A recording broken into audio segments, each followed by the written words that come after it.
Good afternoon to you. It's now 5:07 News Talk 105.9 WMAL. We're making sense of the news. Coming up 5:30 here, Michael Whatley, the chairman of the Republican National Committee, joins us. We'll talk about how that Democrat convention is going and what the RNC is doing to ensure the integrity of our election heading into November 5th. You can join us at 888-630-9625, 888-630-WMAL. All across the country, a close race for president right now, according to all of the polls. Typically, that works to Trump's advantage. He usually overperforms the polling. But it's a nail-biter in Pennsylvania, the Keystone State. For more on what's happening there, I want to bring in Scott Perry now. He's an Army combat veteran, the congressman representing Pennsylvania's 10th Congressional District, and he joins us on the phone. Sir, good to have you back with us. Great to be with you, Vince. And it's battleground Keystone State. Of course, the president was here yesterday, and as usual, you know, the throngs of crowds come to see him, and that's just how it always is with the president in Pennsylvania. But look, Vince, we put in one of the counties that I'm privileged to represent, they're putting drop boxes all over the county, and I still can't figure out who needs to use a drop box. If I choose to vote by mail, there's a mailbox at the end of my driveway, and a lot of houses in towns have the mailbox right hooked onto their house where they don't even have to leave the front door. They can just open the front door and put it in the mailbox. But that's what's going on in Pennsylvania. And so, look, we're leery, based on the past. We think that President Trump can win fair and square, but we want it to be fair and square. What is the pattern, if there is one, right now with that drop box distribution, Congressman? What are you seeing? Well, it's Democrat-controlled counties. They like to have drop boxes, but no one can really explain why they need them. And, of course, there'll be some on both sides of the aisle that say, well, the drop boxes aren't a problem. We'll just put a camera on them. But, find one judge for me that's going to, even with video evidence of somebody committing fraud and breaking, a felony, breaking the law and dumping in, numerous ballots because, you only get one person, one vote. Yeah. There's no judge that's going to say, well, I'm going to throw them all out, right? Because they can't tell which ones are the good ones and which ones are the bad ones. So they're all going to be kept. And, of course, the Democrats know this. Everybody knows this. Yeah, and I noticed in the 2020 election and all the chaos that ensued after that if you brought up issues with the election, the response from a lot of these judges was, oh, you should have dealt with this before the election. So what good is video of someone dumping ballots into a drop box if you're raising it after Election Day and saying, hey, this is a huge problem? They say, well, sorry, it happened, before Election Day, so you can't deal with it now. Right. Well, that's why elections, Vince, in most countries, some sadly not in the United States anymore, but in most countries, there's Election Day. You provide proof that you're allowed to vote either by age or your citizenship, and you cast your ballot in person. Now, we understand sometimes people can't make it, but the country has long had a absentee ballot system where you request an absentee ballot. So there are provisions that had been made in the past, but, we have 50 days of voting in Pennsylvania. And, we want to make it easy for everybody to vote legitimately, but 50 days seems like an inordinate amount of time. And they always say that if you're doing anything less than that, then somehow you're disenfranchising somebody, that they can't get to the polls or what have you. Let me just say this, Vince. If you put out an advertisement that said in your little town, show up at the municipal building on November 5th between the hours of 7 a.m. and 8 p.m., and we're going to give you $5,000 cash. Yeah. I wonder how many people would be able to show up to that. For sure. And you wouldn't hold your kids to that standard, would you? I mean, would you if you were a teacher and you had a classroom full of students and you said, hey, the paper is due on this date, but if you can't get it in, you have 49 additional days to turn it in. What kind of incentive system is that? Right. Well, in the 2020 election, we had some people that were required to sign their ballot, some people that weren't, some people that got their ballots cured, some people weren't able to. Some people voted before Election Day or on Election Day. Other people had their vote count after Election Day. There was a very partisan trend to that too, wasn't there? Yes, exactly. And that's why the fidelity of elections must be handled up front, because after the fact, there is no legitimate or realistic remedy to an election gone wrong if you can even prove it. So how worried? I mean, it sounds like you're very worried about this. How worried are you about Pennsylvania's election? Pennsylvania is not. It's not a joke, as Biden might say. Is the critical state in the eyes of so many election observers. How concerned are you right now, Scott Perry? Well, I do have concerns. I raised them in the last presidential election, for which I've been roundly criticized. And let me say this, Vince. These are the same concerns that Democrats in the 2016 election, and even in congressional midterms, people like Carolyn Maloney from New York and Elizabeth Warren, Senator Warren, they raised concerns not only about voting machines, but all kinds of things. But, of course, when Donald Trump gets elected, that's okay to raise those concerns, and they're all legitimate. But when Joe Biden gets elected, you need to shut your mouth. So, look, one of the reasons I think that they've come after me is that I've been willing on behalf of my thousands of constituents who had questions to ask these questions, which deserve answers, and they deserve action. Now, I'm not in the state legislature, but I can sure ask the questions and try and find the facts, and that's what we're always going to continue to do, and then hopefully we can make some informed decisions. It's sad to report that nothing's really changed since the 2020 election in Pennsylvania, but we're just going to have to outwork them, and I think we can. But that's what we're left with. So there is some sign in Pennsylvania that the Republican grassroots is definitely working hard. We talked to people like Scott Pressler. And the encouraging voter registration data for Republicans in Pennsylvania has been nice to see. How much of a role do you think that will play? Well, I think it plays a huge role. And you remember that we lost Pennsylvania by, what I think in many cases would be considered a handful of votes. Most people went to bed in 2020 thinking President Trump was reelected, only to find out, later on that somehow all these ballots showed up and he had lost Pennsylvania. So every single vote absolutely does count. I know a state representative in a county right next to me that on the election night has lost his election by one vote, but by the morning had won it by one vote. So anybody that says that their voice isn't being heard, that it doesn't count, I would just say this: if you don't attempt to vote at all, your voice definitely won't be heard. So go ahead and take the shot. It could be easier. There's a million different ways to do it now. You can show up on election day. You can do an absentee ballot, but you get 50 days of mail-in voting too. And if you told somebody in our party that, hey, look, I'm having a hard time getting a ballot application, my car is broken or whatever, I guarantee you somebody's going to come to your home and provide you what you need to legitimately and lawfully vote. So, Congressman Scott Perry, Pennsylvania not alone in having these ridiculously lengthy election seasons now. As you point out, Pennsylvania's got 50 days. How important is it for voters to secure their own vote early to the extent that they can? Well, a lot of times Republicans are loath to vote by mail. Right. They'll do it by absentee, but they don't trust the mail-in vote. But I would say this: look, these are the rules of this enterprise. We didn't pick them, but we have to play by them. And if you vote early, that's you're one name that can be taken off the rolls of folks like Scott Pressler and what's called the PA chase in Pennsylvania. Those people that are looking at voters and saying, has this person voted or not? If you vote early by mail, they can take you off the list and concentrate on those who might, what we call maybe a low propensity voter. A lot of people intend to do it, but they get busy, and then it's election day, and something comes up. They need a root canal, or something happens with a kid, and it just doesn't happen. This is a way to avoid that and make it easier for your party to focus on those people that want to vote, but oftentimes just fail to do so for some reason, often a legitimate reason. Yeah. Also, if you lock in your vote, you decrease the chances that someone else will steal it. That's right. Absolutely. Which is a huge deal. Right now, the Democrat convention is going on, Congressman Scott Perry, and Kamala Harris's running mate is a guy called Tim Walz. It seems with each passing day, we find out more evidence that he's a very dishonest person. But he's being sold as kind of the secret to the white Midwest, that he's going to win all sorts of voters in places like Pennsylvania, that people are going to see him and be like, oh, man, I really like that Tim Walz. He really speaks to me. What do you think of Tim Walz, and will Pennsylvania voters fall for it?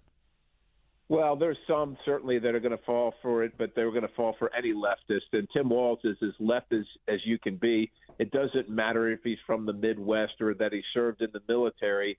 He's just a straight-up leftist. But I think what people are going to take pause about is this is a guy who left his unit. Understand, Vince, he was a sergeant major. It is the highest enlisted rank in the Army, and he left his unit just as they were ready to deploy. This isn't a private that could be replaced with some other private from another unit. This is a critical function of leadership that is, for a unit to function correctly, it takes time for soldiers to learn what the sergeant major focuses on, what's important to he or she, and they establish a culture. Once the culture was established and he found out he was going to have to deploy, he just said, ladies and gentlemen, you're on your own. I hope it works out. Furthermore, as a guy who served with Walz in Congress, look, those of us who have worn the uniform in the past, we just accept on face value if somebody says, yeah, I was a sergeant major, I was a major, I was a colonel, I was whatever. We just accept that. And so I was in the habit, I didn't agree with him on almost anything, but when I saw him, hey, Sergeant Major, here to find out, he never completed the requirements and was and retired at the lesser rank. He never was a sergeant major, but he says he misspoke. He didn't misspeak, Vince. It's an outright deception, just like this convention that's going on, where they don't want you to ask real questions. They want you to believe that Ashley Biden didn't have an appropriate relation, some kind of thing going on there with her father, as outlined in her very own diary. Right. They want you to think that Nancy Pelosi wasn't instrumental in throwing Biden out. They want you to think that that Kamala Harris actually won the nomination by the strength of the votes of the voters. This is all a deception. Tim Walz deceived the country, and I think people are going to take pause when they say, am I going to vote for a guy, especially a guy who says he wore the uniform, a heartbeat away from sending people to war, when he wouldn't go to war himself and then lied about it after the fact? Yeah, you got to see him up close, and he lied to you too. Congressman Scott Perry, thank you, sir, for your time today. Really appreciate it. Thank you. God bless you and your audience, Vince. Of course, God bless. It is 5:19 now. All right, let's see here.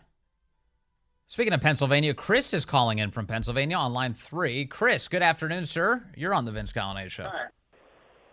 Hi, Vince. Thanks for taking my call. My pleasure. So I was just mentioning to Corey, and you might recall this event between Kakala and Tampon Tim, where he was talking about Kakala, what a example of a working person who came up. Look, she worked at McDonald's.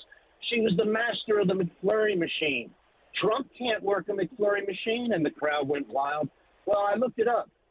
McDonald's didn't deploy the McFlurry machine until 1997. Oh, it was invented in 95. I remember really clearly. The McFlurry was a great invention. I love the Oreo McFlurry, and you're right. It wasn't until the late 90s. So unless Kakala was working there when she was 33, it's another typical example of how they'll just make stuff up. I don't even believe she worked at McDonald's. That would amount to a job. I don't think she's ever actually had one of those. Do you? No, I don't either. But I really don't. For me, whether she worked there or not, it doesn't make any difference. I'm a conservative, but the bottom line here is there's just example after example. For instance. Well, let me. I'm sorry. Hold up a second. I want to dwell on the McFlurry thing because I missed this, but here's audio. This is Tim Walz in Nebraska a few days ago talking about McFlurry. You've heard the vice president say this. She said, only in America could a woman from Oakland, California, who worked shifts at the local McDonald's where she got her degree, be our nominee for president of the United States.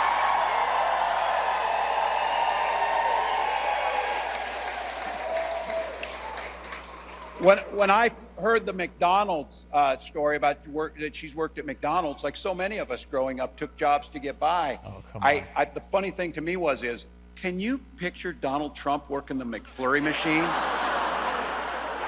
Oh, he knows us. He knows us. He couldn't work the McFlurry machine. Many of you in here did. But I have to tell you, but by the way, he respects the guy who works the McFlurry machine, unlike Kamala and Tim Walz. First day as a prosecutor, and then as a district attorney, and then as the Attorney General of the state of California, a United States Senator, and our Vice President.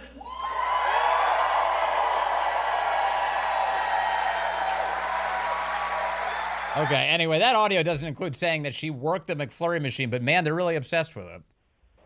Well, I think it was clearly insinuated that she was on, that she was part of that.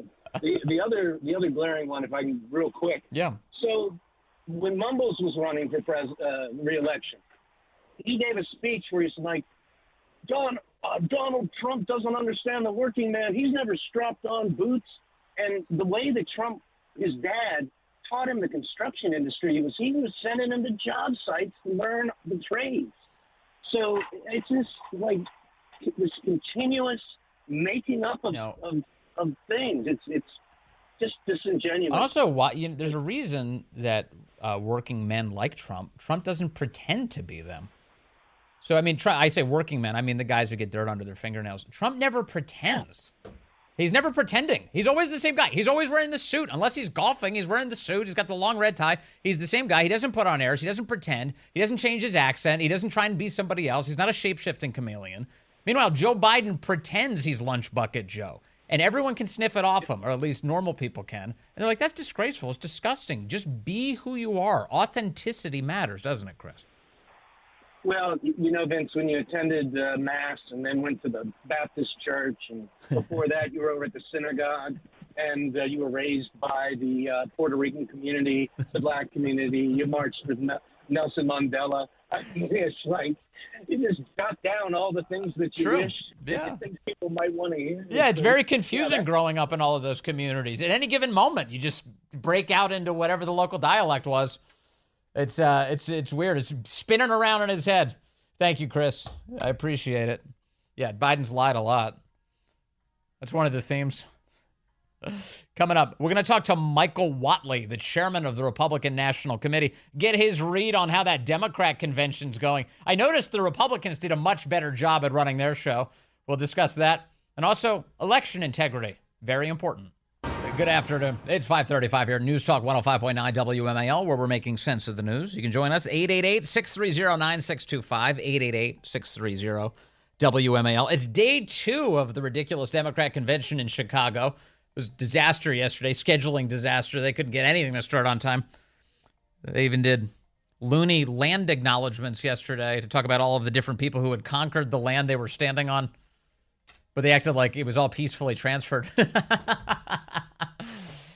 Oh, amazing. And then this morning, the Democrats in the Women's Caucus, they have sex segregation as well as racial segregation at this event. They tried to sing the national anthem over a piece of audio that included a singer actually singing it, and they got the timing all wrong. Oh, say, can you see by the dawn's early light what so proudly we hailed the twilight's last gleaming, whose broad strides we hailed at the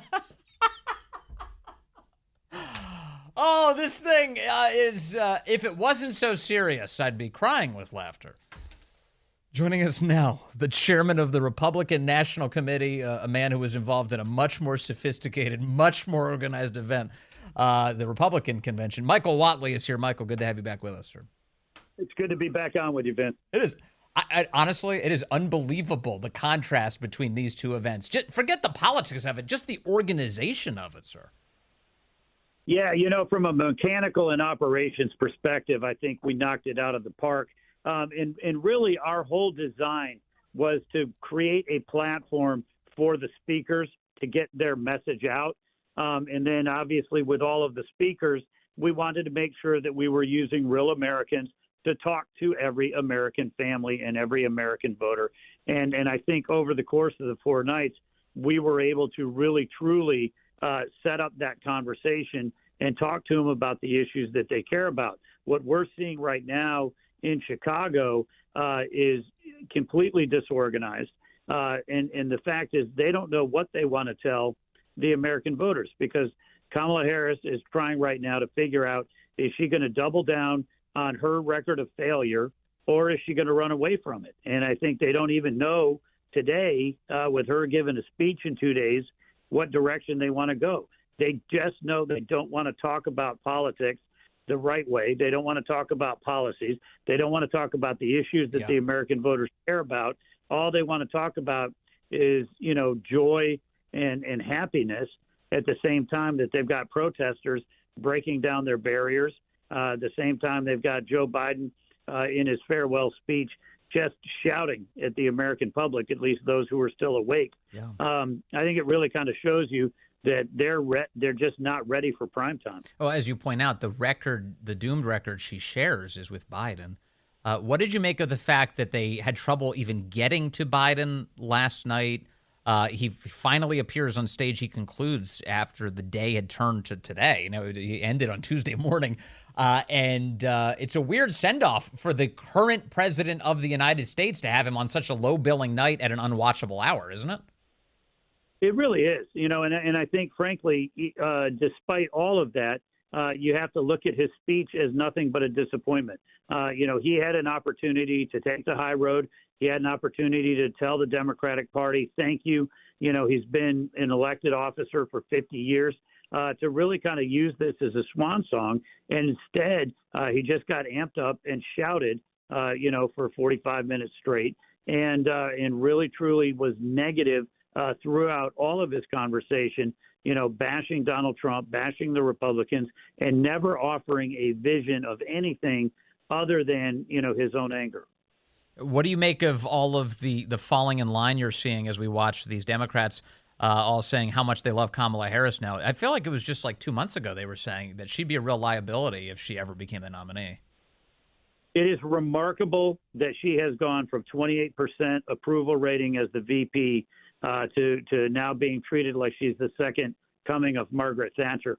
And I really think that when she starts articulating her vision, when she starts talking about her policy issues, like we saw with her economic policies, which were, regarded by CNN and MSNBC as a joke. Washington Post, not exactly a conservative outlet, said in serious times, we need serious proposals, and this is not a serious proposal. The fact that she is not a serious candidate is going to start showing as she talks more and more to the American people and they see who she is. Yeah, the phoniness seems to be the thing that I'm watching a lot of voters detect. I've seen a lot of man-on-the-street interviews lately where you got reporters, including Don Lemon. It's hilarious. He sticks microphones in front of people's faces. And what do you think of Kamala Harris? Phony is the adjective I keep hearing. What are you hearing, Michael Whatley?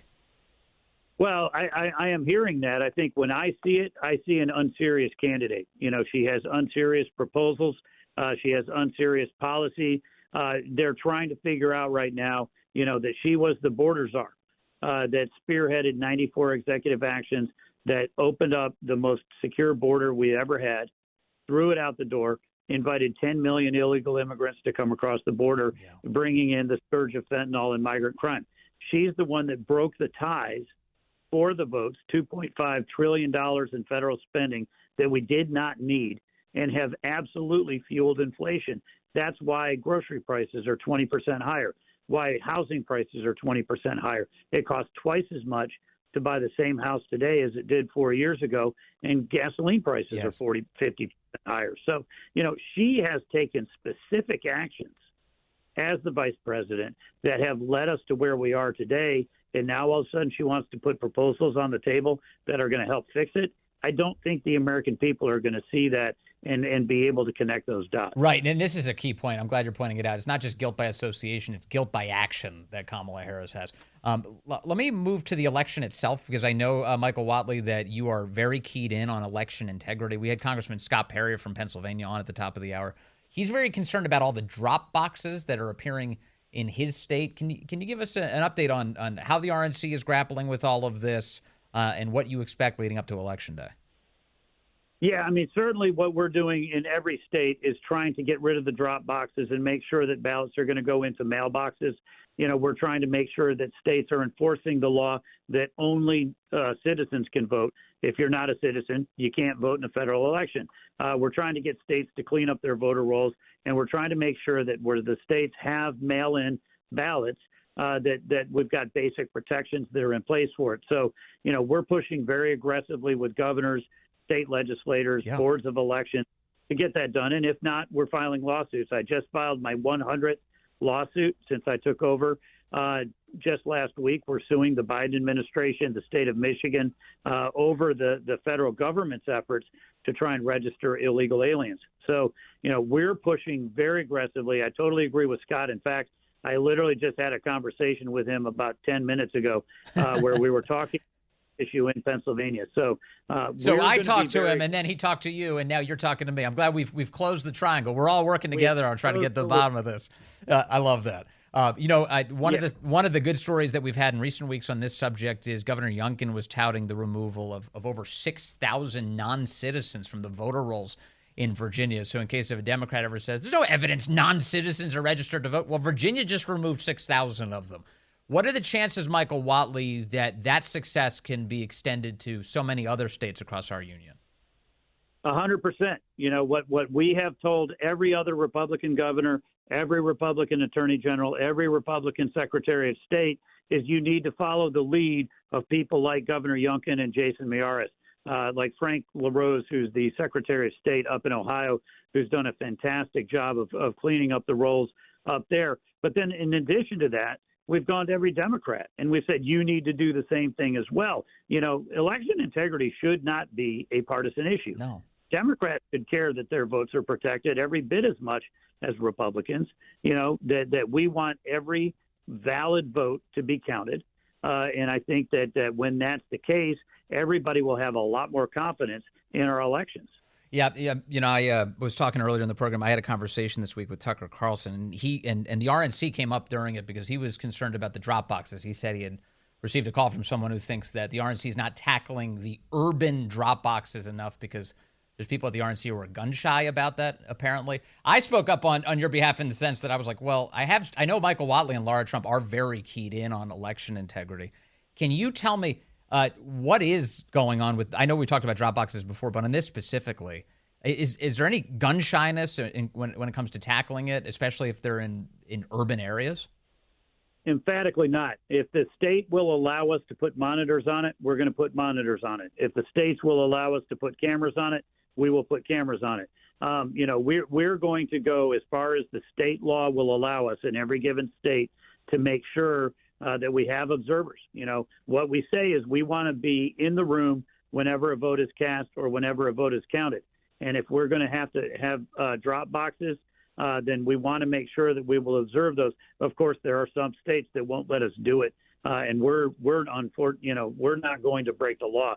We're going to do everything we can within the law to make sure that we have it. And then I think it's very important whenever those ballots come out of the drop box, they're going to be evaluated before they're opened and before they're counted. We want to be in the room there. When they count those votes, it's really critical for us to be in the room. It'll be really important to publicize which states are preventing you from observing those drop boxes, because I think people are going to want to know, and they want to ensure the integrity of the vote in their communities. So that'll be a big deal. Michael Whatley. Yeah, I could not agree more. And I think, look, if we can put one message out to everybody, I think it would be we need their help, right? We want everybody to go to protectthevote.com and sign up, right? Because we've already got 165,000 people across the country who have taken the time to sign up, register. We're going through training right now, and then we're going to be able to deploy people all across the country to make sure that we're going to be in the room when the votes are cast and counted. And we're going to continue to work through the courts with the legislators, with governors, to make sure that they're taking the actions like we've seen in Virginia, in Ohio, and other states that are really being leaders right now and proactively cleaning up these voter rolls and ensuring that the laws are enforced. All right. Michael Whatley, chairman over at the RNC. Thanks as always for your time. I really appreciate that, sir. Yes, sir. Take care, Vince. Really appreciate you and your listeners. Of course. Always good to talk. All right. So there you go. That's an update on what's happening with the convention. Of course, the Republicans ran such a smooth convention compared to what we're seeing the Democrats doing. The polar opposite. And if you're looking for the difference between order and chaos, well, you found it. I don't know how many more examples you need. And, of course, election integrity, a huge thing here. And I want to make sure before I run out of time today to mention something else that has a role in the election, a meaningful one. We've got news today that the campaign of Robert F. Kennedy Jr. is contemplating coming to an end. That the debate right now is whether or not to continue it and try and endure as some sort of independent political party, or to bring it to an end, and not just bring it to an end, but to join forces with Trump. Here is RFK's running mate, Nicole Shanahan, today on a podcast called Impact Theory. And here's what she says they're contemplating right now. There's two options that we're looking at. And one is staying in, forming that new party, but we run the risk of a Kamala Harris and Walz presidency because we draw votes from Trump, or we draw somehow more votes from Trump, or we walk away right now and join forces with Donald Trump, and you know, we walk away from that and we explain to our base why we're making this decision. Not easy. Clearly. Yeah, not an easy decision. That's an unusually forthright statement from a presidential campaign, even a small third-party presidential campaign. Is she saying, yeah, we're working out the details. We might drop out and join forces with Trump entirely. But you can tell the priority is crystal clear. Kamala cannot become president. That's really important to RFK and to his running mate, Nicole Shanahan. If you look at the numbers, you know, leading up to the switcheroo that the left had, RFK was pulling more votes from Biden than he was from Trump. But the reality is, after the switcheroo, it looks like things are flipping a bit, and that RFK may be drawing more support from Trump now. And we're talking single percentage points here, but in elections where it's just tens of thousands of votes that determine who becomes the next president of the United States, this is very important, these small percentage points. And so in RFK's case, he's been apparently drawing more support from Trump. And the consideration now is, well, this is dangerous. They don't want to enable Kamala's rise any further. It needs to be arrested and stopped. That's what they're saying today. Trump himself is responding to the news that they're contemplating dropping out. CNN headline, Trump says he'd consider appointing RFK Jr. to role in administration now. Donald Trump said Tuesday he would certainly be open to Robert F. Kennedy Jr. playing a role in his administration if the independent candidate drops out of the race and endorses the former president. Quote, I like him and I respect him, Trump told CNN's Kristen Holmes in an interview after a campaign stop in Michigan. Quote, he's a brilliant guy. He's a very smart guy. I've known him for a very long time, he said. I didn't know he was thinking about getting out, but if he is thinking about getting out, certainly I'd be open to it. So there you go. Trump said today that he would love that endorsement. He's always liked Kennedy. Another Tim Walz lie debunked. Walz has been saying that he wouldn't have a family were it not for in vitro fertilization. Have you heard this? Yeah, first of all, it was up to him. I wouldn't have a family because of IVF and the things that we need to do reproductive. My kids were born through that that way. The New York Times even admitting today he lied about that. They didn't use IVF. They used a different procedure, a little bit more, much more natural. It's called IUI. Anyway, the point is, it's not IVF at all. It's a complete lie. Even the New York Times was like, the pro-life people have no problem with IUI. Well, that's why he doesn't bring it up. Let me go to Robert in Florida. Robert, line 6. Good afternoon. You're on the Vince Coglianese Show. Hey, Robert. Yes, I woke up in the middle of the night and I turned on YouTube and got your interview with Tucker on. I was very pleased with it.